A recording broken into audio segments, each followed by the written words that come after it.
एक समय की बात है, देवर्षि नारद भगवान शिव के दर्शन करने के उद्देश्य से कैलाश पर्वत पर जाते हैं। देवर्षि को देखकर भगवान शिव प्रसन्न होते हैं और कहते हैं, हे नारद, आज किस कारण से कैलाश पर तुम्हारा आगमन हुआ है? अवश्य ही प्रभु ने कोई लीला रची है जिसका भाग बनकर तुम यहाँ पर आए हो। नारद जी कहते हैं, हे भोलेनाथ, आप तो संसार के कण कण में वास करते हैं, भला आपसे कोई बात कैसे छिपी रह सकती है? हे प्रभु, मेरे मन में आपके दर्शन की इच्छा हुई सो चला आया। आज मेरे मन में एक शंका निर्माण हो गई है, उसी का समाधान करने के उद्देश्य से मैं आपके पास आया हूँ। कृपया मेरी इस शंका का समाधान कीजिए। भगवान शिव कहते हैं, हे नारद, तुम्हारे मन में जो भी शंका हो निसंकोच होकर पूछ लो, तुम्हारी हर शंका का समाधान किया जाएगा। अतः तुम्हारी जो भी शंका हो पूछ लो। देवर्षि नारद कहते हैं, हे दीनानाथ, आप परम दयालु और कृपालु हैं। अपने सभी भक्तों पर आप समान कृपा दृष्टि बनाए रखते हैं। भक्त के मन में क्या चल रहा है आप स्वयं ही जान लेते हैं और उसकी इच्छा को पूर्ण करते हैं। मेरे मन में जो शंका है उसे भी आप भली भांति जानते हैं। भगवान शिव कहते हैं, हे नारद, तुम्हारे मन में जो प्रश्न उठ रहा है उसे मैं अवश्य जानता हूँ, इसलिए अब पूछने में संकोच ना करो। देवर्षि कहते हैं, हे प्रभु, आज मैं आपके पास ये जानने के लिए आया हूँ, देवी संध्या कौन थी और उन्होंने समस्त पुरुष जाति को कौन सा श्राप दिया था। आज मैं आपके पास देवी संध्या का महात्म्य सुनने के लिए ही आया हूँ। भगवान शिव कहते हैं, हे नारद, आज तुमने उत्तम प्रश्न किया है, इसमें समस्त मानव जाति का कल्याण छिपा हुआ है। आज मैं तुम्हें देवी संध्या के जन्म की कथा सुनाता हूँ। इस कथा में तुम्हें तुम्हारे सभी प्रश्नों के उत्तर मिल जाएंगे, इसलिए देवी संध्या के इस प्राचीन इतिहास को तुम ध्यानपूर्वक सुनो। इसका श्रवण करने मात्र से ही कोटि कोटि पाप क्षण भर में जलकर भस्म हो जाते हैं। देवर्षि कहते हैं, हे प्रभु, मैं इस कथा को ध्यान से पूरा अवश्य सुनूंगा, कृपया करके आप मुझे वो कथा कहिए। भगवान शिव देवर्षि नारद को उस महान नारी संध्या की कथा सुनाना आरंभ करते हैं। हे नारद, जब सृष्टि का आरंभ हो रहा था तब सृष्टि के रचयिता ब्रह्मा जी कमल के आसन पर विराजित होकर ध्यान कर रहे थे। उसी समय उनके मन में सृष्टि का निर्माण करने की इच्छा जागृत हुई। तब सबसे पहले उनके मन से विचार करने पर एक त्रिभुवन सुंदरी कन्या का जन्म हुआ। वो कन्या अत्यंत सुंदर और मनमोहिनी थी। मन से उत्पन्न होने के कारण वो ब्रह्मा की मानस कन्या हुई। ब्रह्मा जी उस समय ध्यान कर रहे थे और ध्यान करते समय वो कन्या उत्पन्न हुई, इसलिए उसका नाम संध्या हुआ। जब ब्रह्मा जी ने उस अत्यंत सुंदर स्त्री की ओर देखा तो कुछ क्षणों के लिए ब्रह्मा जी का मन विचलित हो गया। उसका मनमोहक रूप देखकर ब्रह्मा जी मोहित हो गए और उनके मन में काम भाव जागृत हुआ। ब्रह्मा जी की ऐसी कुपित दृष्टि पड़ते ही उस देवी का तेज नष्ट हो गया, जिससे देवी संध्या बहुत दुखी हो गई और उस स्थान को छोड़कर चली गई। हे नारद, ब्रह्मा जी के मन में किसी भी प्रकार का विकार उत्पन्न नहीं हो सकता, किंतु प्रभु की लीला तो देखिए। उन्होंने अपनी लीला दिखाने के लिए ब्रह्मा जी के मन में विकार डाल दिया। उसी विकार के कारण ब्रह्मा जी के मन में कुछ क्षणों के लिए काम का भाव उत्पन्न हो गया।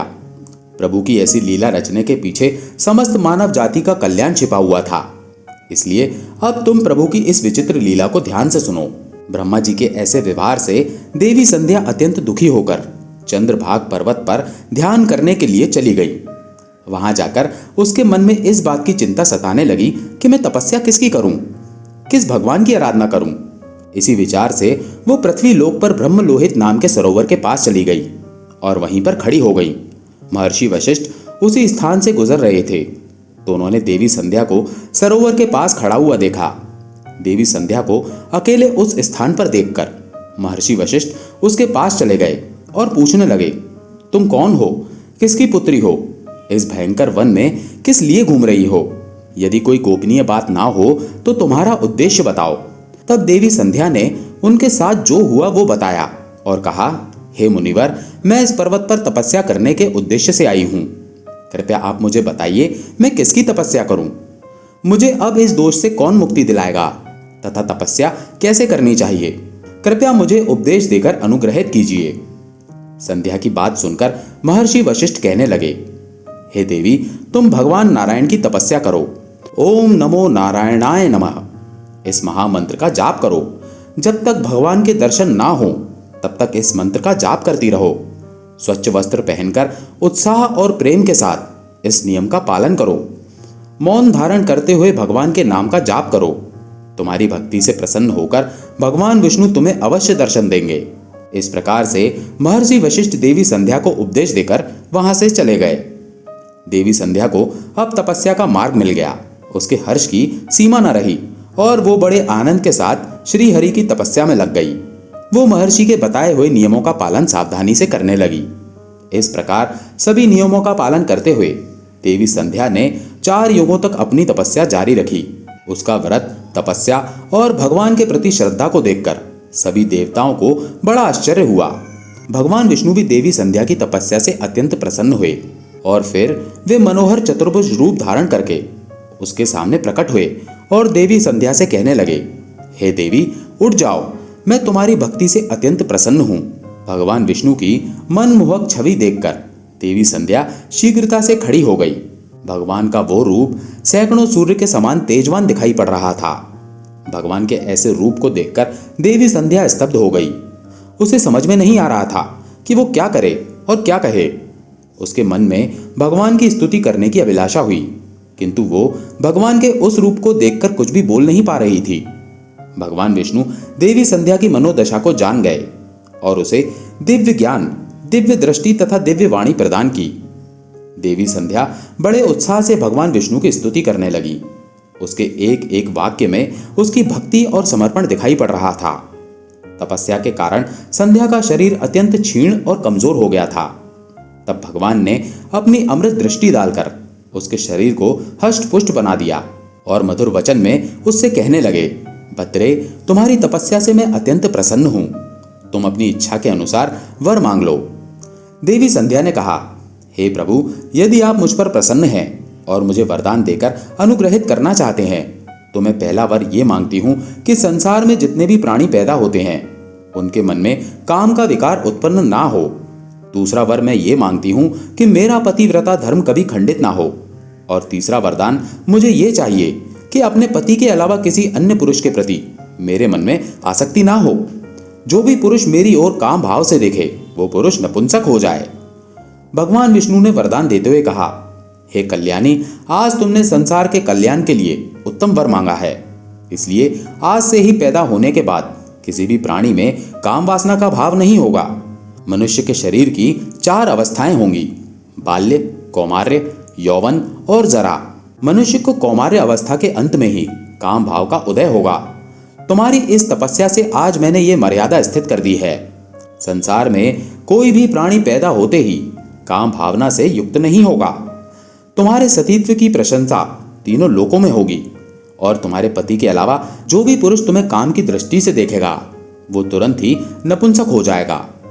तुम्हारे पति बड़े भाग्यवान, तपस्वी, सुंदर तथा तुम्हारे साथ 7 कल्पों तक जीवित रहने वाले होंगे। हे देवी, तुमने जो जो वर मांगे हैं मैंने वो प्रदान किए हैं। अब मैं तुम्हारे मन की बात कहता हूँ। पहले तुमने अग्नि में अपने शरीर को त्याग देने की प्रतिज्ञा की थी। ये प्रतिज्ञा तुम्हें इसलिए करनी पड़ी क्योंकि ब्रह्मा जी की दृष्टि तुम पर पड़ चुकी थी। निर्दोष होने पर भी तुम अपने इस शरीर को त्यागना चाहती हो। यहाँ पास ही चंद्रभागा नदी है।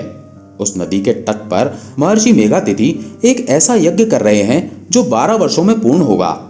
उसी यज्ञ में तुम अपने शरीर का त्याग करके अपनी प्रतिज्ञा पूरी करो, किंतु तुम वहां पर ऐसे वेश में जाओ कि मुनियों की दृष्टि तुम्हारे ऊपर ना पड़ सके। मेरी कृपा से तुम अग्नि की पुत्री हो जाओगी। जिसे तुम अपना पति बनाना चाहती हो उसका चिंतन करते हुए तुम उस अग्नि में अपना शरीर त्याग दो। इतना कहकर भगवान विष्णु ने अपने हाथ से देवी संध्या के मस्तक को स्पर्श किया। भगवान का स्पर्श होते ही देवी संध्या का शरीर आटे का बन गया। भगवान ने ऐसा इसलिए किया क्योंकि मुनियों का वो यज्ञ संसार के कल्याण के लिए हो रहा था और उस अग्नि में मांस ना गिरे और अग्निदेव मांस भोगी ना बन जाएं। तदंतर देवी अदृश्य होकर उस यज्ञ के स्थान पर गईं। उस समय उसके मन में एक ही भावना थी। उसने पृथ्वी पर आते ही सबसे पहले महर्षि वशिष्ठ जी के दर्शन किए थे, इसलिए उसने अपने मन में महर्षि वशिष्ठ जी को ही अपना पति मान लिया और उन्हीं का चिंतन करते हुए उन्होंने यज्ञ की अग्नि में अपने शरीर को त्याग दिया। फिर भगवान की आज्ञा से अग्निदेव संध्या के शरीर को सूर्य मंडल पर लेकर गए। फिर सूर्यदेव ने संध्या के शरीर के 2 भाग करके देवताओं और पितरों को प्रसन्न करने के लिए अपने रथ पर स्थापित कर दिया। उसके शरीर का ऊपरी भाग प्रातः काल हुआ और शेष भाग संध्या काल हुआ। देवी संध्या के कारण ही सुबह सूर्योदय के समय को प्रातः संध्या कहा जाता है और सूर्यास्त के समय को संध्या काल कहा जाता है। इस प्रकार से देवी संध्या, जो त्याग की मूर्ति थी, उन्होंने अग्नि में प्रवेश करके अपने जीवन को समाप्त कर दिया। भगवान विष्णु के वरदान से देवी संध्या दूसरे जन्म में अरुंधति के रूप में प्रकट हुई और ब्रह्मश्री वशिष्ठ जी की पत्नी हुई। भगवान शिव कहते हैं, हे नारद, इस प्रकार से देवी संध्या के कारण ही संसार में जन्म लेने वाला प्रत्येक प्राणी काम के भाव से रहित होता है। उसके अंदर किसी भी प्रकार की काम वासना नहीं होती है और जब वो कौमार्य को प्राप्त हो जाता है तभी उसमें काम वासना उत्पन्न होती है। इस प्रकार से मैंने आपको देवी संध्या के जीवन का चरित्र सुना दिया है। देवर्षि कहने लगे, हे प्रभु, आपने देवी संध्या के चरित्र को सुनाकर मुझ पर बड़ा उपकार किया है। देवी संध्या की कथा सुनकर मैं धन्य हुआ। आपका कोटि कोटि धन्यवाद। हे प्रभु, अब मैं इस कथा का तीनों लोकों में प्रचार करूंगा। तो दोस्तों, इस प्रकार से भगवान शिव ने देवर्षि को देवी संध्या की कथा सुनाई। आपको ये कथा कैसी लगी कमेंट करके अवश्य बताएं। जानकारी अच्छी लगी हो तो वीडियो को लाइक जरूर करें और कमेंट में हर हर महादेव, जय श्री हरि विष्णु अवश्य लिखें। साथ ही चैनल को सब्सक्राइब करें ताकि ऐसी ही आध्यात्मिक जानकारी आपको प्राप्त हो। मिलते हैं अगली प्रस्तुति में। आप सभी का धन्यवाद।